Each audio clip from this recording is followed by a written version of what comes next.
à l'époque de la dictature, du despotisme, la torture pour les personnes arrêtées, soit du droit commun, soit des opposants, était systématique.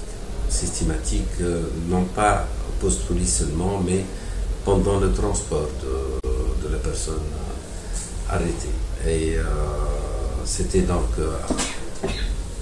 une pratique systématique protégée par les responsables de l'administration du ministère de l'Intérieur qui assure l'impunité et chaque fois qu'il y a un agent, il peut pratiquer la torture et il sait qu'il est protégé pratiquement d'une façon annoncée.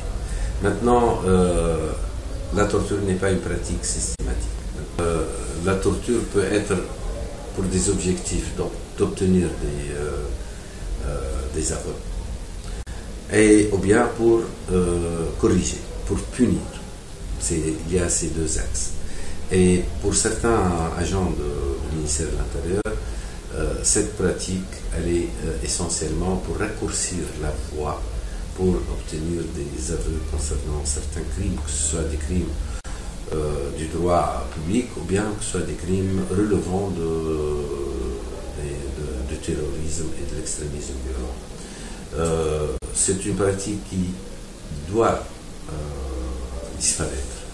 Et nous sommes là, nous sommes vigilants, nous avons les yeux grands ouverts concernant ces pratiques-là et surtout on travaille sur l'impunité. Nous allons assurer le suivi, nous avons suivi, mais malheureusement, il y a encore ce grand problème qui est le sentiment de l'impunité parce que pratiquement, je n'ai pas exactement les chiffres, mais un nombre extrêmement réduit des dossiers déposés auprès des tribunaux en Tunisie arrive jusqu'à les instances juridiques pour juger. Donc il y a un pourcentage important des plaintes qui disparaissent en cours de route.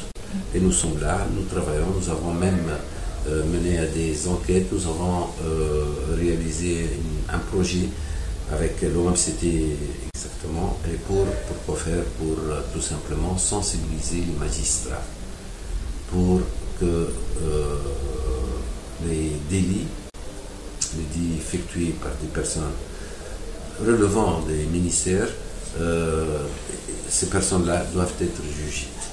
Mais concernant l'aboutissement des différentes plaintes, il y a un retard de réponse.